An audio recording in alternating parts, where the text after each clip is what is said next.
മൺമറഞ്ഞ മാധ്യമപ്രവർത്തകരെ അനുസ്മരിക്കുന്നതിനായി Chalakudy press forum സംഘടിപ്പിക്കുന്ന പ്രണാമം 2025 പരിപാടിയുടെ ഭാഗമായി വിവിധ ജില്ലാ മാധ്യമ പുരസ്കാരങ്ങൾക്ക് എൻട്രികൾ ക്ഷണിച്ചു. തൃശൂർ ജില്ലയിലെ പ്രാദേശിക പത്ര ദൃശ്യ മാധ്യമ പ്രവർത്തകർക്കും വാർത്താചിത്രത്തിനും ജില്ലയിലെ സ്ത്രീ പുരുഷ വാർത്താവതാരകർക്കും ഓൺലൈൻ വാർത്തയ്ക്കുമാണ് പുരസ്കാരം നൽകുക.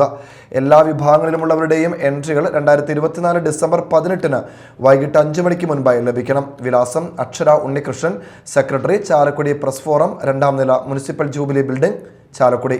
പിൻകോഡ് 680307. കൂടുതൽ വിവരങ്ങൾക്ക് 8281770676 എന്ന ഫോൺ നമ്പറിൽ ബന്ധപ്പെടണം. പുരസ്കാര സമർപ്പണവും മൺമറഞ്ഞ മാധ്യമ പ്രവർത്തകരെ അനുസ്മരിക്കലും ഉൾപ്പെടുന്ന പ്രണാമം 2025 ജനുവരി 1 ചാലക്കുടിയിൽ നടത്തുമെന്ന് Chalakudy press forum president Bharitha Pratap, secretary Akshara Unnikrishnan, treasurer Rosemol Doni, പ്രണാമം 2025 chairman Ramesh Kumar Kuzhikkattil, general convener Shali Murungoor, chief കോർഡിനേറ്റർമാരായ വിൽസൺ മേച്ചേരി, KB ബിനേഷ് എന്നിവർ പത്രസമ്മേളനത്തിൽ അറിയിച്ചു.